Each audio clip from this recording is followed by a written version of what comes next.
I would like to achieve two goals with my short intervention today.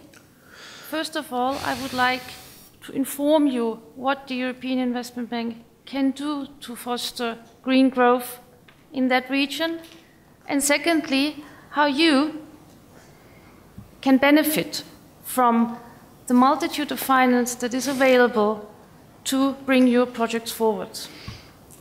So let me start with what the European Investment Bank is and what it can do in the form of green growth. Actually, this is now my third forum that I participate. The European Investment Bank has been with the Baltic Sea regional strategy from the very beginning. We have been aligning our lending activities very closely to the aims that are postulated in the regional strategy. We are the EU bank. We are owned by the 28 member states, so our purpose is to implement EU policy. And as the Baltic Sea regional strategy is regional policy, we have done our lending programs in the past years in complete alignment with this regional strategy. A lot of people don't know it, but we actually are the largest multinational financial institution in the world. We lend 52 billion euros on an annual basis to around 400 projects worldwide, the majority of it within the European Union. The Baltic Sea region gets around 7.8 billion euros on an annual basis. And if we try to summarize what portion of this funding goes in particular to the green, sustainable parts of our business, this is 1.6 billion euros annually contributing directly sustainable projects. Projects that are, all of our projects are of course sustainable because we mainstreamed environmental projects, but these are projects that are either contributing to energy efficiency, to renewable energies, to research that is 100% dedicated to find new fuel sources or other forms of resource-efficient technology. To differentiate us from the Commission, our monies have to be repaid. We are extending loans. So it's very important that we screen our projects, whether they are actually generating enough funding themselves to repay it. And that, I think, is the link to the Baltic profit, Baltic ecology question that is today being discussed.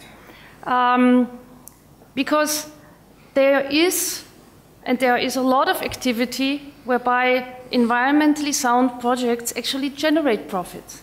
They make enough money to be able to repay themselves. And actually, in combining EU funding that is available as grants and blending into our lending possibilities, i.e. that we can sort of pre-finance the investment, which is then generates the funding to repay the loan, that actually boosts in a lot of sectors activities that would not have been there before. Let me shortly tell you about the lending process, because since the start of the Baltic Sea regional strategy and since the start of the focus of a lot of the institutions' work on sustainable projects, we have realized that actually the intervention is very important to already start at the developmental stage of the projects. So we have now our business founded on 3 pillars, which is lending, blending, and advising. So advising actually is at the core. We start helping people, helping promoters put projects together so that they actually are in a form that they can be absorbing either European structural funds or that they are prepared for attracting finance from a multitude of investors. This advisory also takes the form of technical advisory, and there are a lot of initiatives together with the Commission whereby projects are being kickstarted. I just want to, in the field of renewable energy, mention, for example, the initiative ELENA, whereby technical advice is given for energy efficiency or renewable energy projects. The next thing is to create objective criteria for renewable or energy efficient financings. We, for example, have in the last years developed a carbon footprint methodology whereby we benchmark each of our projects to in each sector, so that we actually can, when we assess the project, see whether this particular project is better than another project and whether it's worthwhile financing it compared to the sector average when it comes to the carbon footprint. We are prioritizing research and development in the renewable and in the sustainable energy fields, because we believe that what really brings Europe forward in this green growth is by having access to the cutting-edge technology, which is, I think, especially in this region, a front runner in the development of these technologies. When it then comes to funding, we are also currently developing, together with the Commission, a range of innovative financial instruments to go beyond the normal straightforward lending process, to ensure that really every part of the business can be supported by EU funding. And this goes from equity funds over risk-sharing mechanisms together with commercial banks, and to even fostering the green bond market by that we, as the biggest multinational bond issuer in the market, that we issue green bonds to ensure that the capital market gets appetite for these kind of investments. Now, with the little time available, let me now come to the second question, is how you in this region can benefit better from the funding. And I think currently we're at a very crucial time in the region, because we're at the beginning of the next programming period of the EU structural funds. This is the time when we see whether this regional strategy really works, because a lot of the EU funding for the next programming period is going to be decentralized funding.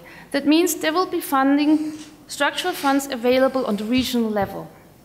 And it would be very important, I think, if you, as the main stakeholders of this region, use your excellent capability of self-organization. When you look around here, you see all of these initiatives that have started up in the past years. So you have something that differentiates you from other regions. You are able to develop projects on a regional level. You have the networks, you have the contact points that can help you in developing projects. Now, once this project identification is there, I think it's very important to take full advantage of all of the advisory services that are there by the Commission, by the bank, to really develop a project that is ready to obtain funding. And with the,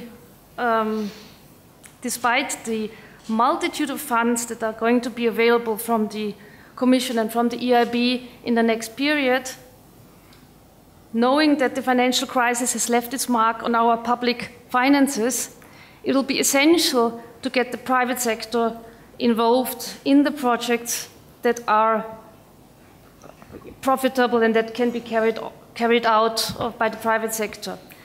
So when we go into the next programming period, there will be discussions on programs involving public-private partnerships or any kind of other forms where there is a possibility to obtain also financing or risk sharing by the corporations and by the private sector.